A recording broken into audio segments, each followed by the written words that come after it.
Welcome to the C.S. Joseph Podcast. I'm your host, C.S. Joseph. This is Season 14, Part 4, Episode 4.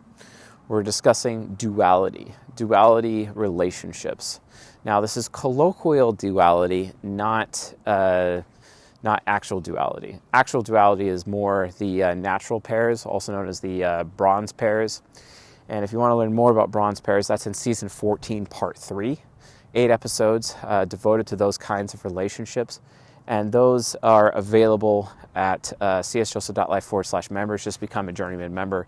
And you can log in at csjoseph.life/portal to gain access to Season 14, Part 3, as well as Part 2. Part 1, however, is available at csjoseph.life/portal. One episode per type is contained within the Discover XYZ type, and it also comes with Season 19 if you purchase any of those. Again, they're available at csjoseph.life/portal. So this is Season 14, Part 4. We're discussing duality. Duality is, colloquial duality. It's basically like what would happen if polar opposites got into a sexual relationship. Like, what would happen? And holy smokes, a lot would happen. It would basically, it completely sucks. If we're following the true socionics model for actual duality, then and getting with the bronze pair. Is the bronze pair? According to socionics, the bronze pair is like the absolute best you can possibly get into a relationship with. But I'm not entirely sure. I think the jury is still out on that. I think human nurture has a lot to go in there because of how enabling bronze pairs are. But when you look at colloquial duality, these relationships are entirely disabling. And for the sake of this episode, we're going to be focusing on ENFJs and ISTPs and ultimately how they disable each other and how it's entirely ridiculous for these two types to even be in a relationship at all, and they never should. But why would anyone ever actually get into a colloquial duality relationship where you're basically in a sexual relationship with your polar opposite? How does that even happen? Reality is peer pressure. Peer pressure is why it happens.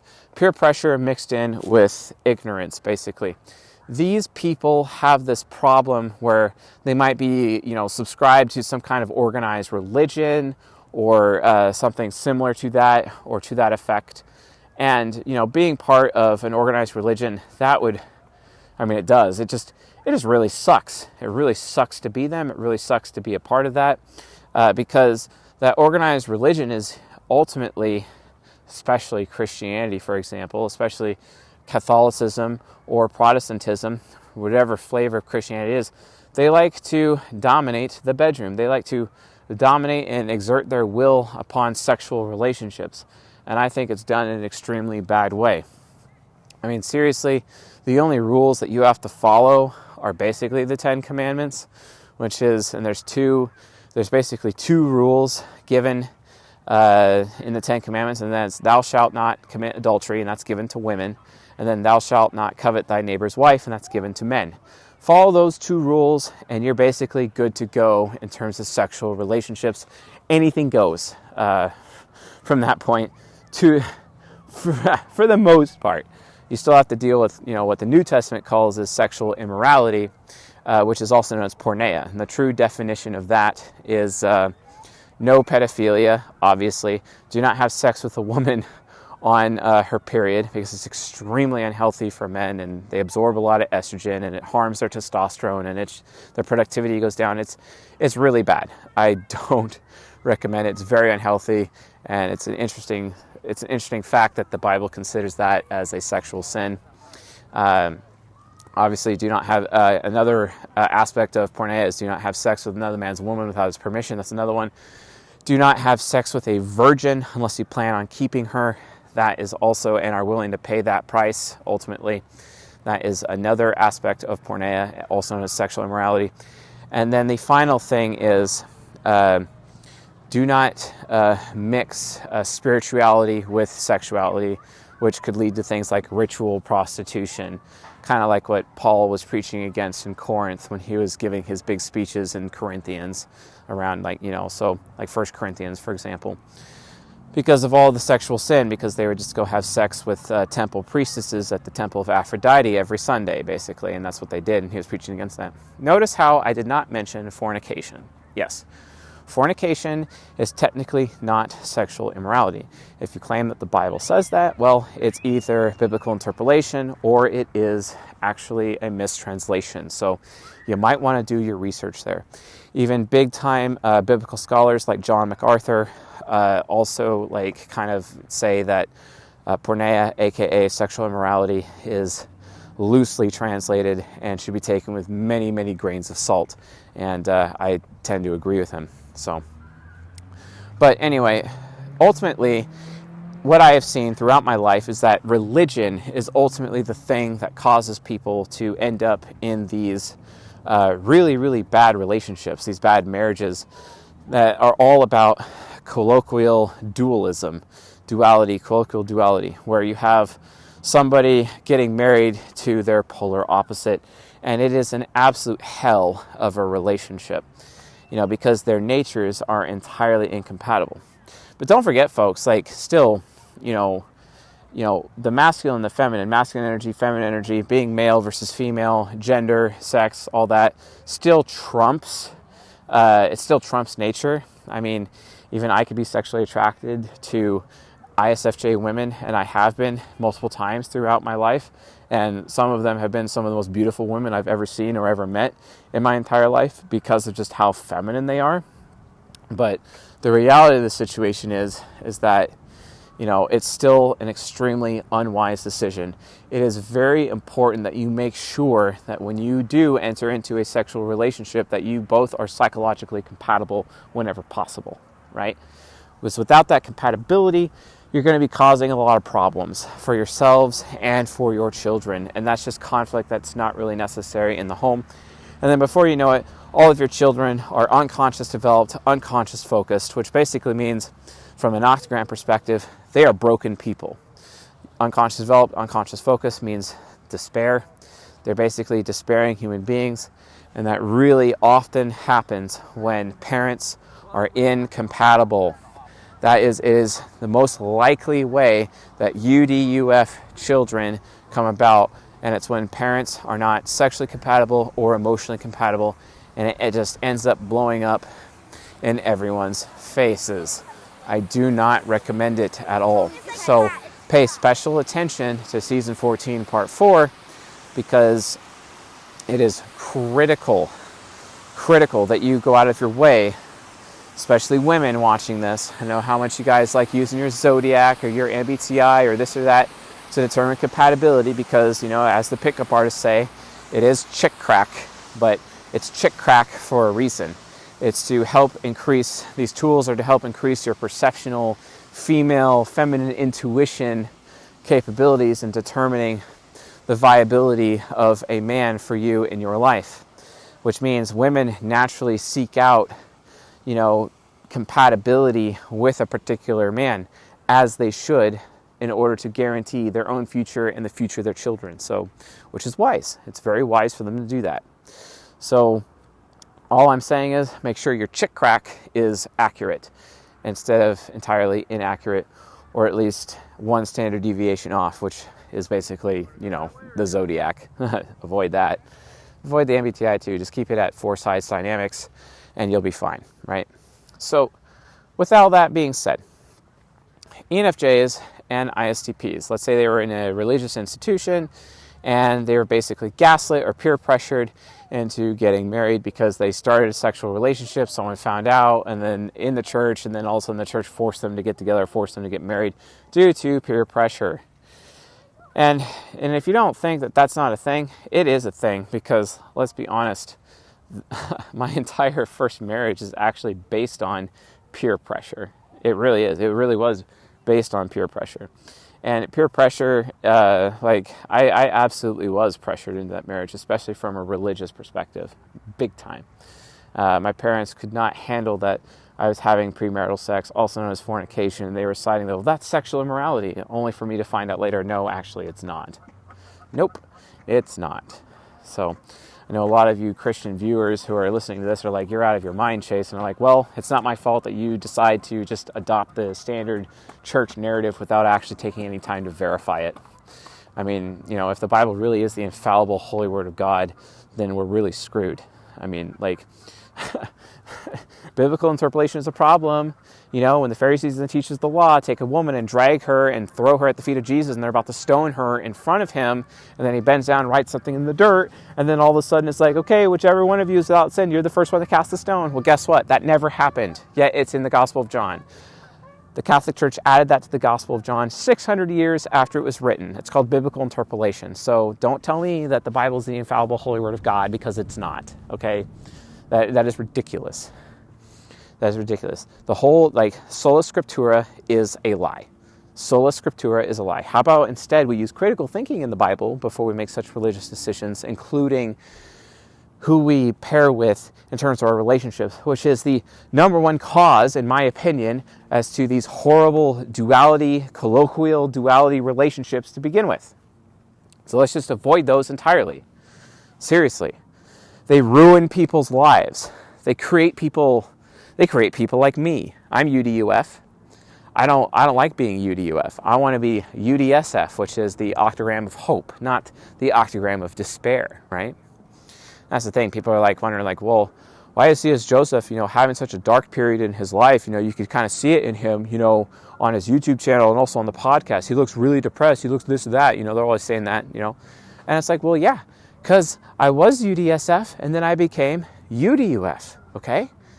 I'm dealing with some shit in my life. Then eventually I'll be done with that shit. I'll grow through it or get through it, whatever. And then I'll go back to being UDSF, back to the hope octagram, right? And I'm getting closer and closer to that every single day. I don't give up on myself. I just keep moving forward regardless. What are you doing? What are you all doing, right?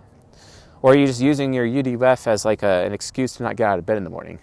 That's not what I do. I keep moving forward regardless, and I never give up on myself, no matter what. Because guess what? Everyone in my whole life has given up on me. Even a lot of viewers on this channel and on this podcast have given up on me. But I still keep going regardless. Because like I said, even if just one person is listening, it's worth it. Even if it's just one person, it's worth it. Because that one person can tell somebody else, and the whole world can change. It only takes one, folks. It only takes one. So ENFJs, ISTPs, they get together. They both have the same deadly sin, which is the deadly sin of pride. So basically, their relationship is who can out-pride the other person? Who can outperform the other person? It's so ridiculous. Who can outthink the other person? Who can one-up the other person? This is the relationship of one-ups. Endless one-ups. And then every time they one-up the other person, it really brings the other person down to the point of shame. It actually is a way that they can shame each other, which I find entirely just egregious and gross and, can we really be around people like that? Can we really, you know what I'm talking about, those people that are just constantly, they're in a relationship, but they're just one-upping each other constantly and disrespecting each other. Imagine, it doesn't matter which of these two types is the man or the woman, They're constantly competing for the position of being the accommodator. They're constantly competing for the position of teacher. And they're trying to teach each other all the time, but then they just auto-dismiss each other as well. So there is no respect. There is no love. If anything, it was just a hookup or a one-night stand that someone found out about at church and then pressured them to get married, or maybe that one-night stand or hookup led to a pregnancy, and then all of a sudden they're together. And then because of that, their relationship is absolute hell for each other, they'll soft lock each other through, cognitive projection, right into each other's super egos by default, and then eventually turn those people into UDUF over time, or at least UF, hardcore UF. And then after that, their child, what's going to happen to their child that they had? What if she got pregnant, all of a sudden as a result of this hookup or this one-night stand because one of them was really, really drunk at a party, right? Because, when one of them is extremely drunk, then all of a sudden they're cognitive transition in their shadow, and all of a sudden they're really compatible with each other because they were both drunk, right? Oh my God, horrible. You know, they're both FE users and they're both competing for the position of who cares the most, or who can contribute the most, or who is benevolent the most, right? And then they both are TI users, introverted thinking. It's like who can tell, who knows the most, right? And they just become this competition between know-it-alls. They're both extroverted sensors, so they're trying to like compete with each other consistently, especially in the bedroom. They're both competing for the position of being on top and trying to get the other one to receive them on the bottom. But they don't want to receive, right? That's a huge, huge problem. There's no sexual incompatibility. The only way this relationship could even work sexually is just one of them has to be quite drunk.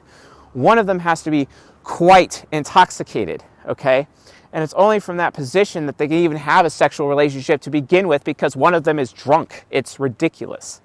Like, do you really want to have your entire marriage just based on, and every time, hey, I'm in the mood, tonight, and all of a sudden there's like, they got a drink, hey, I gotta get in the mood first, so I need to go down like 3 or 4 shots real quick, and then I'll be in the mood. You see what I'm saying?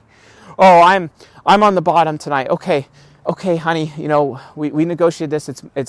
It's your turn to be on the bottom tonight, so that means, I got your shots ready. Do you want rum or whiskey this evening? That's literally the only way that relationship could work sexually. Of course, you could also use some other kind of depressant in the process. But, just make sure, but like if they're doing marijuana and it's indica, they're in the couch, Thank you, Robert Potts, for that reference.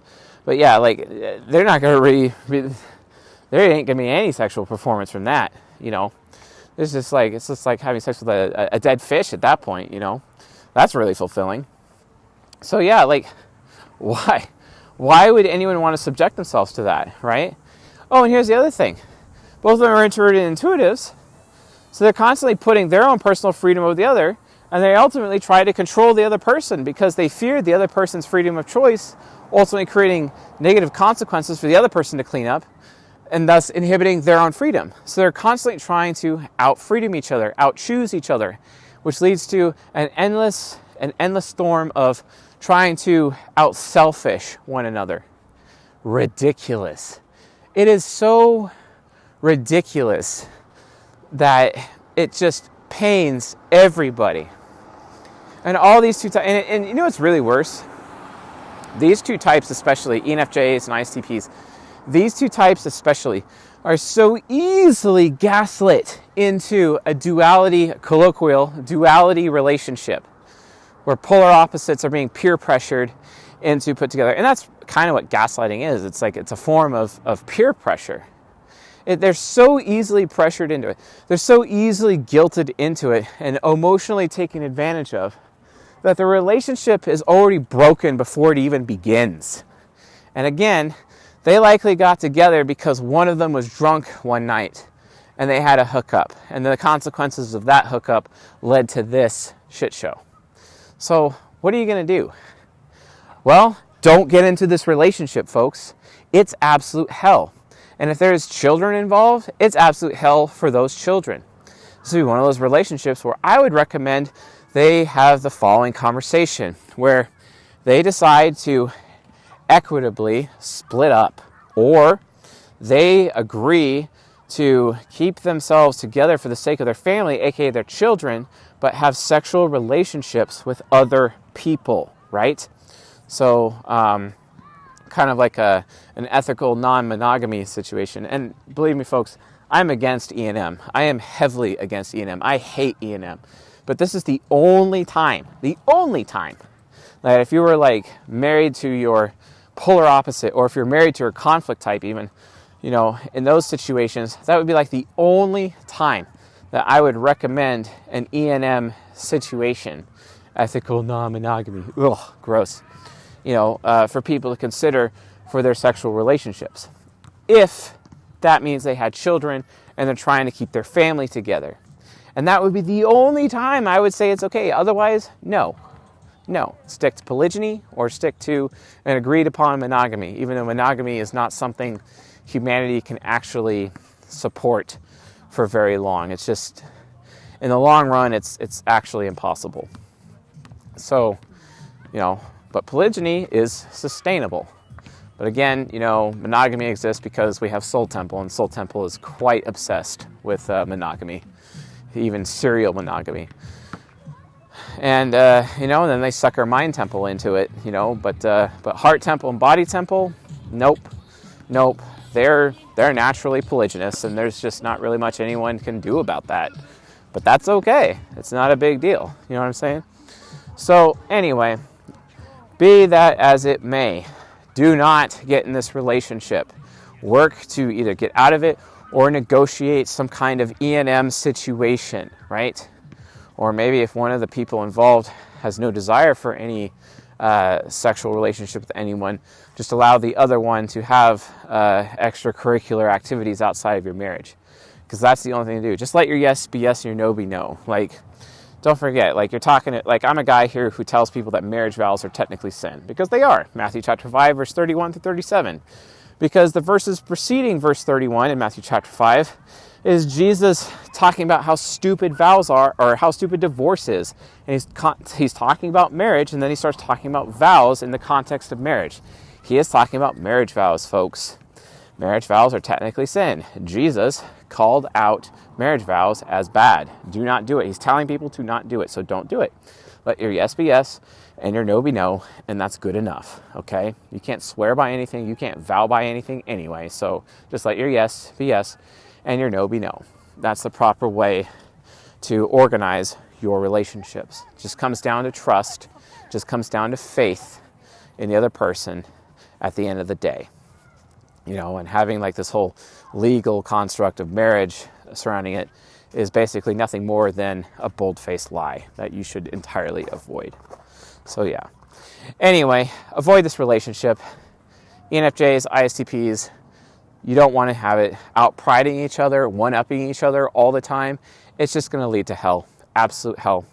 So listen to my solutions, get yourself out of it, don't allow yourself to get into it, and then move on to better things in your life. Obviously, make sure that you're thinking of your children with whichever decision that you end up making, so that they are not the ones who are harmed the most as a result. So anyway, folks, thanks for watching and listening, and I'll see you guys in the next episode.